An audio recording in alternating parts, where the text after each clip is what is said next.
Salut les gars, c'est le Baraka RC. Alors déjà, bonne année à tous. Donc j'espère que vous accomplirez vos projets, etc. Moi, en ce qui me concerne, déjà, pour commencer pour les projets, faut savoir que là, je suis déjà plein. Oui, parce que encore, j'ai beaucoup de tout ce qui est des petites figurines Briscard, notamment à faire. J'ai toujours des projets en stand-by.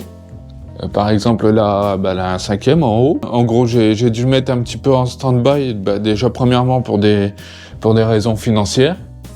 Et deuxièmement, c'était surtout pour des raisons de temps. J'ai aussi le projet du Axial SCX24 que j'ai mis pareil un petit peu en stand-by. Pareil le projet pour le drone FPV que je vais essayer de reprendre également. Donc voilà, ça fait encore beaucoup de projets. Et notamment, je pense que je vais essayer de voir courant cette année pour faire un parcours crawler au RC Park. J'ai aussi pas mal de maquettes à faire. Donc ça, je pense que si je réussis à les faire, enfin vous les verrez au fur et à mesure. Là, actuellement, on est à peine en début février, donc après je pense que vous le verrez sans doute cette vidéo peut-être sur mars-avril. Donc entre-temps, je pense qu'il y aura aussi les expos.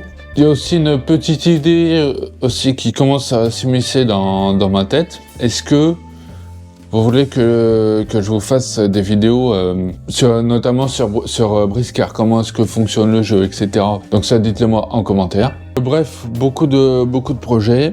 Et donc je fais également cette vidéo pour parler un petit peu de Tamiya. Parce que moi, il faut savoir que j'ai débuté l'électrique avec une Tamiya. J'ai même au début de ma carrière, j'en ai possédé 2.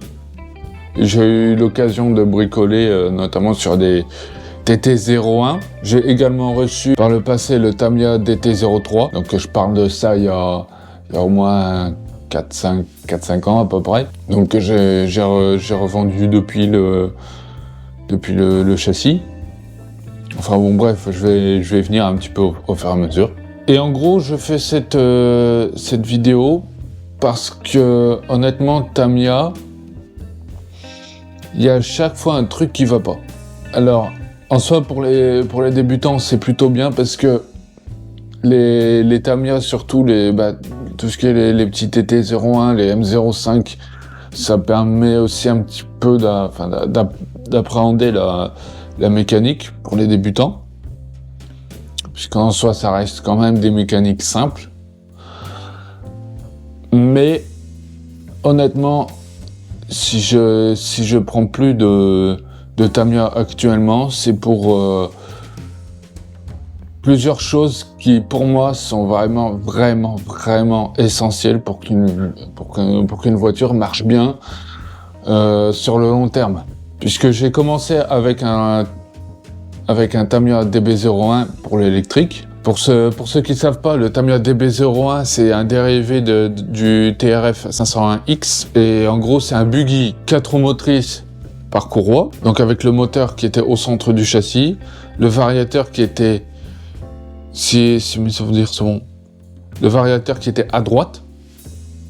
Et puis après, tu avais tout ce qui est réception et cerveau qui était à gauche. Alors, quand j'ai eu le Tamiya DB01, donc j'ai commencé un peu comme tout le monde j'ai commencé directement avec un Hobby-Wing, avec un petit variateur Hobby-Wing. Et je parle de ça il y a plus de 10 ans maintenant, puisque j'ai débuté dans un club qui était pas très loin de chez moi. J'ai été également le chercher dans un magasin qui s'appelait le Petit Diable, donc qui maintenant il n'existe plus depuis belle lurette. C'est dommage, d'ailleurs c'était un très bon magasin. En gros, j'avais juste le kit que j'ai monté de moi-même, donc que j'ai fait un petit peu avec avec l'aide du club de Péranchy. Alors, pour moi, ce qui était vraiment galère, c'était le montage des différentiels, puisqu'il faut savoir que c'était des différentiels à billes. En soi, c'était, surtout quand t'es débutant, c'est juste une atrocité sans nom. Pourquoi ? Parce que tout simplement, à l'époque, les billes, elles se barraient quasi tout le temps. Et en plus, des fois, je mettais même mal le ressort qui était à l'intérieur. Alors, il faut savoir qu'à l'époque, j'avais pas tout ce qui est les graisses, les huiles et tout le tintouin. J'avais pas tout le matos que j'ai actuellement. Parce que, ouais, il faut savoir que le matos, je l'ai acquis au fur et à mesure avec le temps. Puisque ça vient pas comme ça. Avec le Tamiya DB01, au début, j'ai fait juste 2 runs. Pourquoi ? Parce que au centre, t'avais pas de slipper. Enfin, t'avais de quoi. Tamiya avait de quoi mettre un slipper. Et pour une bagnole qui, à l'époque, ça me coûtait un coût monstrueux. Alors bon, j'ai dû faire un peu de black à côté pour essayer de l'avoir. Quand ta bagnole fait juste 2 runs avant qu'il y ait le problème au niveau de l'axe central, je vous garantis que là, on a été juste pas content du tout. J'ai dû investir au moins 60 balles dans un slipper. Ouais, 60. Je parle de ça il y a plus de 10 ans. Je vous garantis que là, surtout quand on débute. Et donc j'ai dû, entre-temps, avant d'acheter le slipper, à la limite, visser les 2 plaquettes de part et d'autre sur la couronne. J'ai dû limer en partie les têtes de vis, malgré que que j'avais mis des têtes frisées. Bon, la bagnole après, elle roulait quand même. Une fois que j'avais fait ça, bon, ça m'a pas empêché de faire quand même quelques runs, etc. Mais je devais faire très très très attention. Pourquoi ? Parce que le moteur, c'était devenu un vrai chauffe-eau. C'est-à-dire que je roulais au moins 5 minutes. 5 minutes, je laissais reposer et je reroulais après 5 minutes. Et à l'époque, on était encore avec les batteries NiMH. Donc il n'y avait pas encore de lipo, etc. Le lipo il est venu après. Et encore les lipos à l'époque, c'était pas des lipos aussi solides qu'on a maintenant. Avec le temps, j'ai optionné un petit peu, j'ai mis un petit moteur brushless, j'ai mis avec un variateur Toro, j'ai mis d'ailleurs que j'ai encore, j'ai cramé du moteur. J'ai changé également avec un vieux moteur, un charbon, c'était à l'époque on tournait en 17 tours 5. En gros tout le monde tournait en 17 tours 5. Ce qui en soit à l'époque c'était vraiment pas mal. Et c'était un moteur en 17 tours 5, c'était un moteur de chez Thunder Tiger. Et donc à l'époque j'avais également un thermique, donc c'était le SSK V1. Donc c'était le Monster Truck qui m'a fait débuter. Et donc depuis, j'ai enchaîné d'autres buggy, notamment avec les T2M, j'ai fait un petit peu un petit peu de Monster Truck. Entre les mains, avec les autres clubs, j'ai pu voir un petit peu ce que ça donnait en termes de mécanique, tous les différents Monster Truck, les différents buggy, les différentes pistes, etc. Et c'est à force de voir d'où la richesse des clubs également. J'ai pu bricoler sur différents châssis, sur différentes mécaniques. Voilà, c'était aussi pour m'apprendre à moi. Et voilà, c'est avec eux aussi que j'ai appris à souder, que j'ai appris à bricoler sur des moteurs thermiques en nitro. Voilà quoi, j'ai appris aussi à régler les châssis. J'ai appris plein de choses. Et donc avec le temps, je me suis rendu compte que Tamiya, suivait pas. Et suivait pas déjà en termes de performance déjà sur leur châssis. En gros, maintenant, je vois aujourd'hui, tu prends le TT01 ou même le DB01 d'aujourd'hui, tu vois par rapport à ce qu'il y avait avant, c'est exactement le même. Ce qui inclut aussi leurs problèmes mécaniques aussi. Et ça, franchement, c'est ce qui m'énerve un petit peu chez Tamiya. Surtout que le DB01, j'avais pas eu affaire au bac plastique. Par contre, au TT01, etc. Les bacs plastiques, à l'époque, même si tu graissais, etc., tu faisais juste 3-4 runs et t'avais des putains de jeux. À la limite, c'est soit tu repayais les fusées, soit tu repayais les noix. Parce que justement, elles étaient fraisées à cause de ça. Ou alors, dans le pire des cas, t'avais littéralement la bague en plastique qui était fondue directement, soit dans le porte-fusée, ou soit dans la noix. Et là, quand même, j'ai compris quand même 2-3 choses. C'est que déjà, c'est important, forcément, d'avoir des roulements à billes.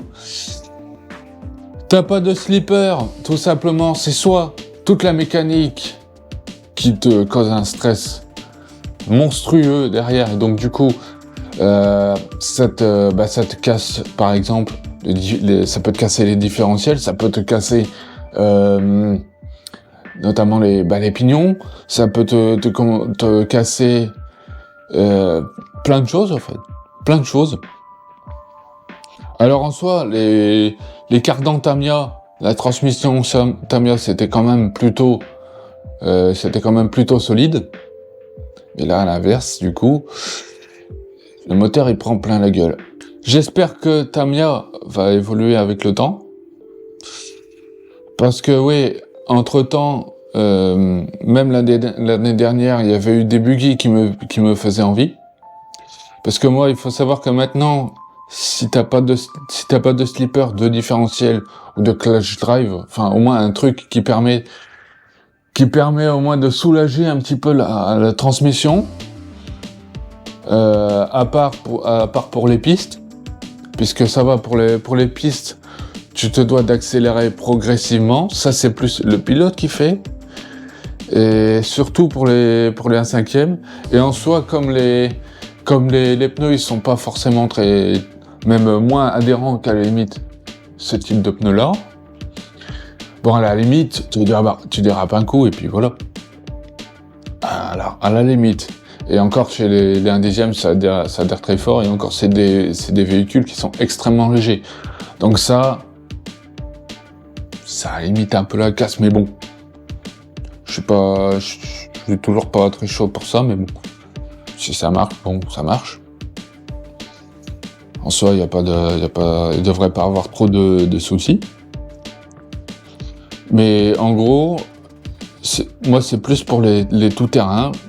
Quand tu évolues notamment sur de la terre battue, même sur des pistes en tout-terrain, quand tu évolues sur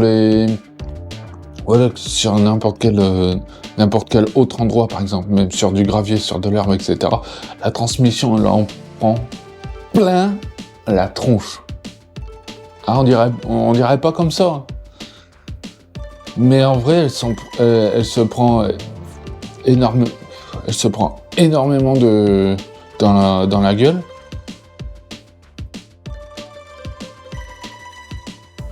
Au début, j'ai pas eu trop de gros soucis particuliers. Parce que oui, il faut savoir qu'à l'époque, on avait la piste également d'Entière en web, qui était une piste qui était même pas à 5-10 minutes de chez moi quand j'allais à vélo, Alors j'avais déjà les roulements à billes, j'avais déjà les amortisseurs hydrauliques. Et heureusement, bon après la bagnole, je l'ai payée à l'époque 100 balles. Mais là pareil, je devais constamment surveiller le moteur. Alors à l'époque, j'avais mis un 13 tours 5 que j'ai encore d'ailleurs, c'est un vieux LRP que j'avais mis avec le Boeing, le Quick Run 120 ampères. C'était de la bonne gamme. Enfin par la suite que j'ai mis avec un capteur et tout le tintouin. À la fin alors j'ai fait combien j'ai quand même dû dépasser au moins 20-30 sessions avec. Et au bout d'un moment, au bout d'une dizaine de sessions, alors que je faisais pas de retournement particulièrement violent, quand je me retournais à la limite, bon, c'était l'aileron qui prenait, mais bon, un aileron, bon, ça se change. Et encore l'aileron à l'époque, c'était plutôt assez fin. C'était même très fin cet aileron-là. Avec le temps, bon, t'avais les amortisseurs.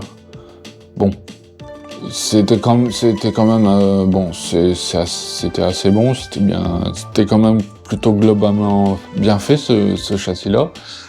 Mais avec le temps, t'avais les tourelles. Donc au niveau des amortisseurs, au niveau de la visserie, qui se fissurait.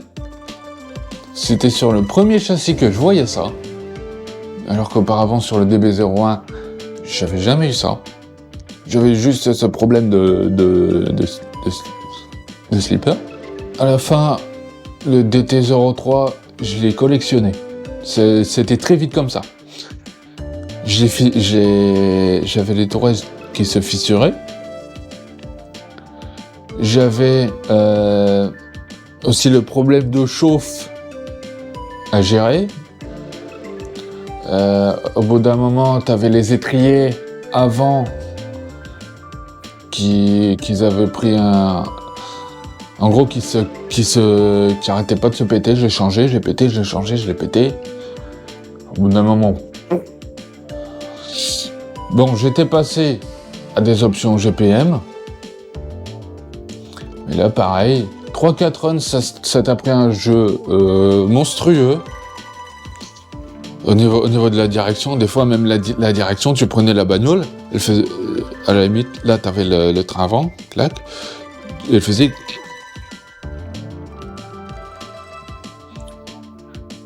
Et au bout d'un moment, quand je voyais des tas des étriers, vers la fin, je me demandais c'est quoi qui allait péter le premier.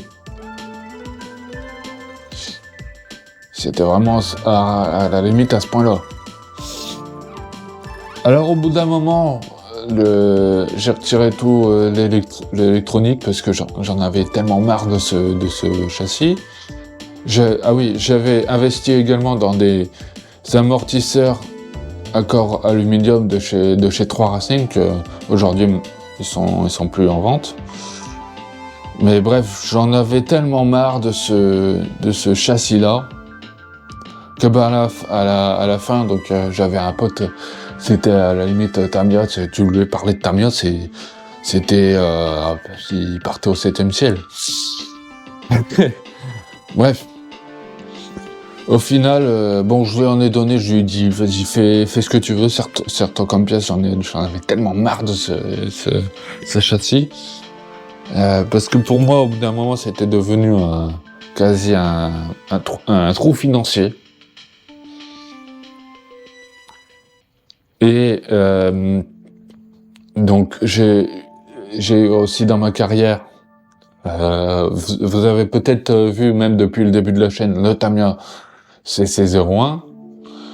Donc lui, ça va, c'est un crawler, il a duré quand même beaucoup plus longtemps. Il a duré quand même pas mal d'années.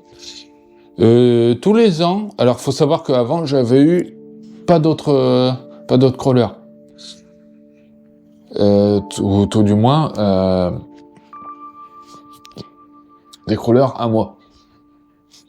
puisque entre-temps, bon, j'avais bricolé un petit peu sur un Axial le AX10, le tout premier crawler. Puisque ouais, il faut savoir que généralement dans ce club-là, on aime bien des fois quand on trouve pas les solutions, etc. On bricole vraiment ensemble sur un châssis. Donc le Tamiya CC01, honnêtement tous les ans je changeais le carter de pont avec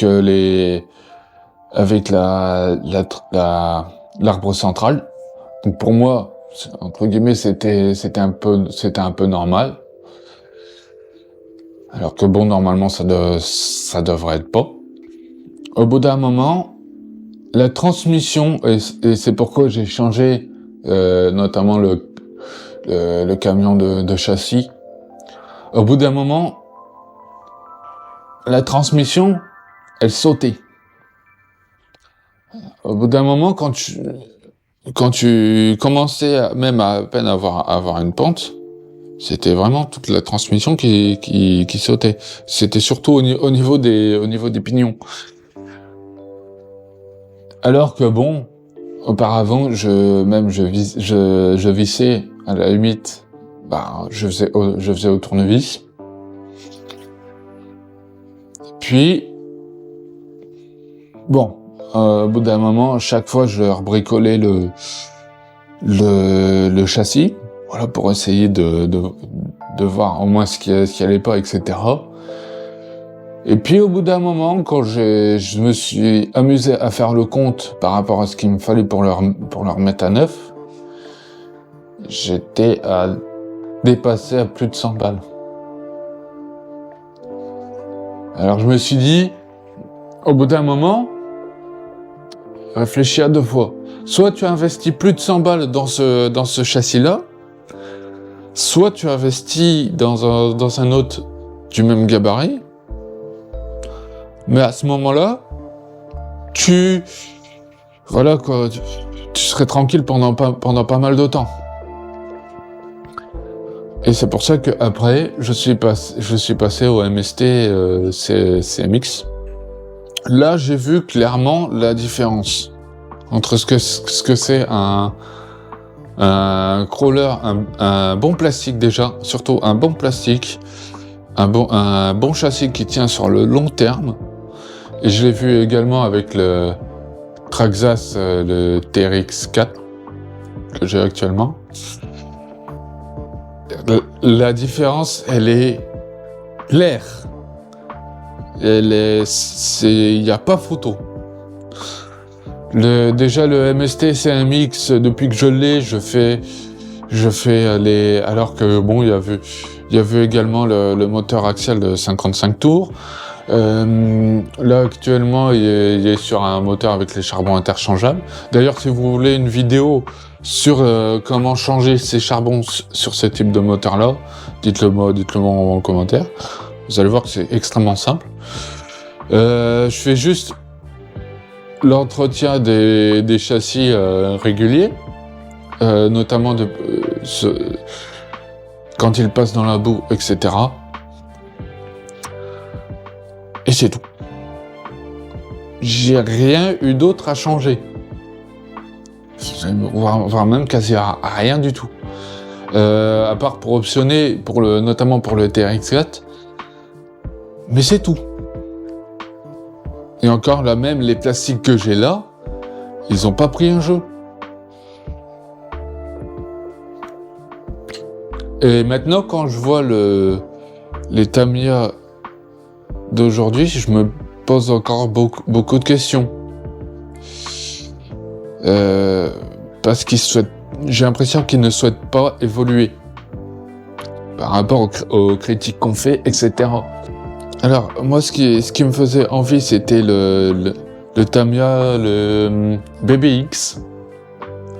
Alors, au début, faut savoir que j'avais pas vu le prix, j'avais eu juste les infos via la marque, etc. Sur le coup, il disait, en un mot, j'avais vu qu'ils avaient amélioré leur plastique, qu'ils avaient mis des plastiques fibrés, puisque faut savoir que chez le DB01, c'était également des plastiques fibrés, qu'ils ont très bien tenu. Alors sur le coup, je me suis dit, bien, ça c'est bien, ils ont fait un retour sur les plastiques renforcés, sur les plastiques renforcés renforcés fibres de carbone. Je me suis dit là, putain là c'est bien. Ils ont dit full, j'avais vu sur les photos qu'il était en full roulement à billes. Là je me suis dit bien. Je me suis dit peut-être que là ils ont commencé à écouter. Puis amortisseur corps aluminium étanche. C'est bien. Ouais, pourquoi pas. Avec différentiel arrière à pignon. Là, je me suis dit, bien. Puis, quand j'étais voir sur les PDF, puisque j'aime bien voir aussi les PDF sur les châssis éventuellement, qui me font envie, je me suis dit, mais il est où y a pas un slipper ou... Et puis en fait, j'avais vu, je me suis amusé entre-temps à chercher le slipper. Je me suis dit, peut-être qu'ils l'ont mis en option. Peut-être que ça coûterait pas trop cher, parce que quelque part, un bon slipper avec sur un châssis pas cher, en gros, c'est possible de faire. Là, Arma a bien réussi. Je me suis dit, il y a peut-être moyen que Tamiya réussisse à le faire aussi. Parce que moi, il faut savoir que pour chaque marque, même que je considère, notamment comme Tamiya, pour moi, la porte est toujours ouverte. Puis, j'avais vu entre 50 et 100 balles le slipper. Oh. Je me suis dit, bon, ça commence à mal le faire. Je trouve que c'est horriblement cher. Entre 50 et 100 balles. Et puis après, t'as eu Tamiya, ils l'ont envoyé à RC Team et tout. 300 balles le châssis. Je me suis dit, merde. 300 balles le châssis. Enfin, tu veux que je te dise, allez, surtout à l'époque, ce que t'avais pour un total, on va dire, entre 350 et 400 balles de châssis. Je me suis dit, à côté, t'avais les X-Ray, t'avais les Timasso, t'as même les Timasso qui restent encore là, à peu près dans les mêmes gammes de prix. T'avais le PR S01 aussi de chez PR Racing, en plus qui coûte moins cher, qui est même à 200. On peut en trouver à entre 250 et 300 balles, notamment chez Wartel. Je me suis dit là, Tamiya. Alors je sais pas si c'est l'importateur aussi, c'est peut-être possible. Je me suis dit, putain, ils exagèrent un peu. Vraiment un peu très beaucoup. Alors pourquoi je me ferais chier à acheter un Tamiya BBX alors qu'il y a qui a pas ce qu'il faut, qui est globalement en châssis plastique, et honnêtement les plastiques Tamiya en général c'est bien brillant, et honnêtement pour faire du tout terrain, il faut se l'admettre, c'est quand même de la merde. Mais pour faire moi pas comprendre. Je comprends pas ce prix-là. Alors que honnêtement, c'est dommage parce que le Tamiya BBX, il est franchement très joli. Il y a aussi à mon avis, avec son système d'amortisseur à l'arrière qui est beaucoup plus que à l'ancienne, à mon avis, doit avoir un comportement assez singulier quand même. C'est franchement dommage parce que à côté, en termes de prix, on a, comme je dis toujours, on a les X-Ray, on a les PR, etc. Et moi, c'est ce que je trouve vraiment, franchement dommage chez Tamiya. Et honnêtement, alors qu'en soi, Tamiya, ils font franchement des châssis qui sont malgré tout, enfin globalement, solides, même s'ils durent, pour moi, ils durent pas très longtemps sur long terme, du moins en tout terrain. En piste, à la limite, ça peut passer encore, étant donné que t'as quand même moins de contraintes qu'en tout terrain. Alors que pour moi, je vous dis, la porte, elle est toujours ouverte. Moi, honnêtement, j'attends que Tamiya, il m'impressionne. Au niveau de sa fiabilité, surtout au niveau de sa fiabilité. Parce que en soi, au niveau des châssis, ils ont plutôt un bon comportement global. Honnêtement, même à la limite avec un TT01, tu veux le rendre entre guillemets acceptable pour bien rouler. Allez, il faut que tu investisses entre 20 et allez, on va dire 20-30 balles dans des roulements à billes. Que tu investisses également dans des amortisseurs à huile, donc on va dire à peu près 40 balles, donc ça te fait déjà 4, 5, 6, 7, plus 70, ça fait plus 70 balles. À la limite, il te faudrait un axe central en acier, et encore là, ouais. Je me suis dit, fais le calcul, t'es à passer 200 balles. Même aujourd'hui, c'est cher. Et puis honnêtement, 200 balles tout rond, à côté, t'as les Serpent S411. T'as aussi les Express.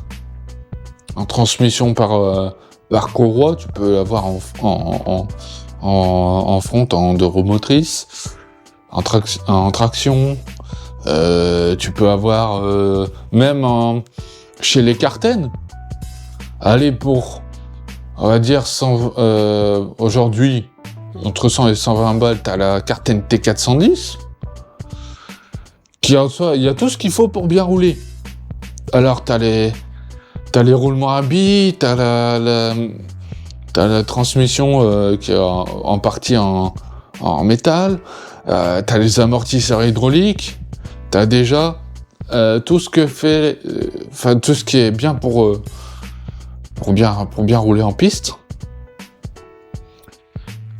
à 120 balles. À la limite, tu t'achètes avec une carrosserie Tamiya,